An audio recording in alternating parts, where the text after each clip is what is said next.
Hai semuanya, Assalamualaikum warahmatullahi wabarakatuh. Sebelumnya, perkenalkan, nama saya Bilva Hawari Muhammad. Di sini, saya akan mengajarkan kamu tentang materi komponen analisis usaha dalam bisnis digital. Dalam dunia bisnis digital, memahami berbagai aspek analisis usaha sangatlah penting agar bisnis yang kita jalankan dapat berjalan dengan lancar, berkembang, dan berdaya saing.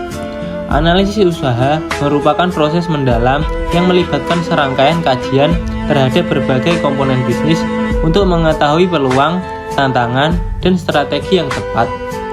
Di kelas hari ini, kita akan mempelajari berbagai komponen analisis yang wajib dikuasai oleh para pengusaha digital. Yuk kita simak materinya. Nah, komponen yang pertama yaitu analisis pasar.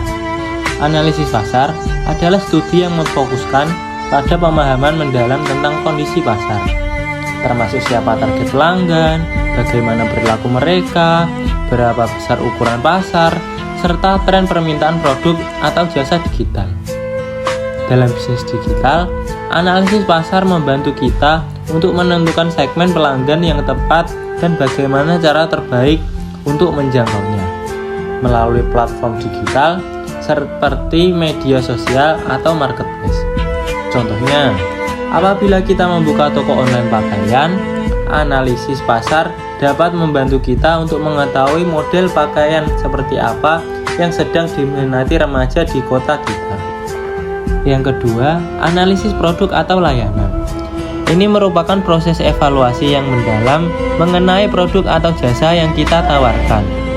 Kita perlu mengkaji kualitas produk, fitur apa yang memberikan keunggulan, dan bagaimana produk kita bisa memberikan manfaat serta nilai tambah yang unik kepada konsumen.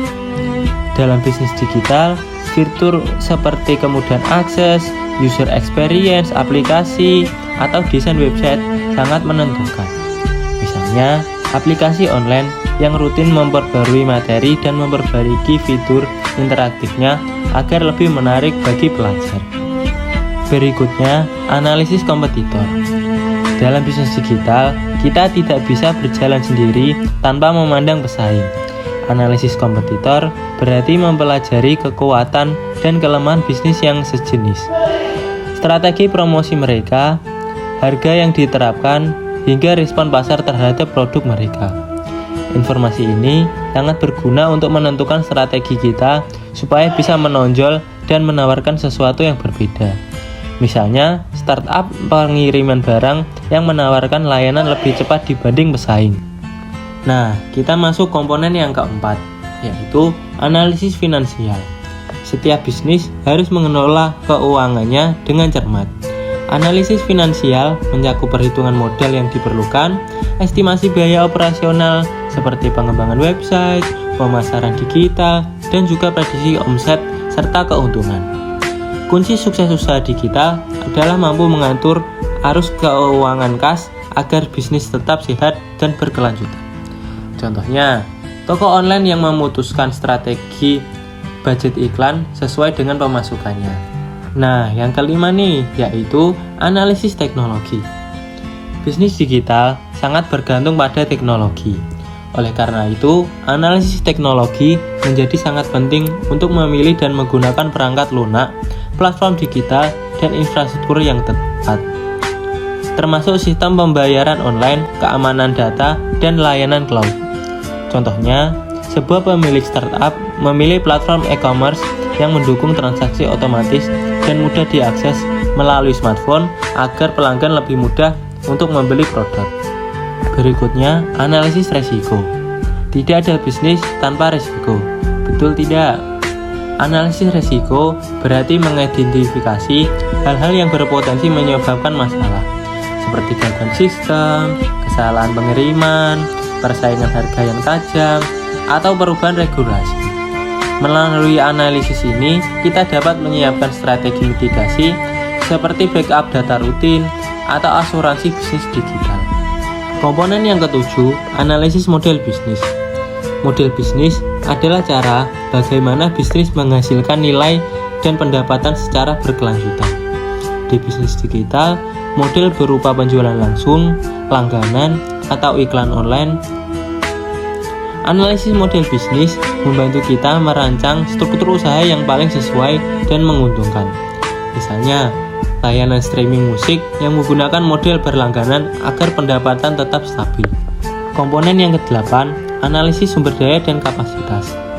Untuk mengoperasikan bisnis digital, kita perlu mengetahui sumber daya yang tersedia, baik itu tenaga kerja, perangkat keras, maupun sumber daya finansial. Kapasitas produksi dan layanan juga harus dianalisis supaya dapat memenuhi permintaan pelanggan tepat waktu tanpa mengurangi kualitas. Contohnya, penjual kursus online harus memastikan jumlah pengajar dan bandwidth server cukup untuk mengakomodasi. Berikutnya, analisis regulasi dan hukum. Setiap bisnis harus tunduk pada aturan hukum yang berlaku. Dalam bisnis digital, ini termasuk aspek perlindungan data pribadi, hak cipta, dan pajak digital. Memahami regulasi ini penting agar bisnis tidak bermasalah secara legal yang bisa merugikan operasionalnya.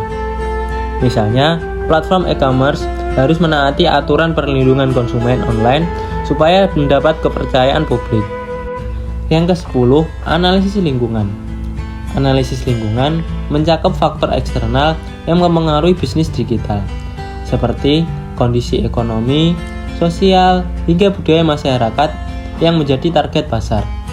Perubahan lingkungan dapat berdampak besar, seperti pandemi yang mengubah cara orang berbelanja menjadi lebih banyak secara online. Tidak terasa, kita sudah masuk ke komponen yang ke-11, yaitu analisis pelanggan. Memahami pelanggan secara mendalam adalah kunci strategi pemasaran yang efektif. Melalui analisis pelanggan, kita mempelajari kebutuhan, karakteristik, dan pola konsumsi mereka. Dalam bisnis digital, data perilaku pengunjung website atau aplikasi dapat dianalisis untuk meningkatkan pelayanan dan personalisasi produk.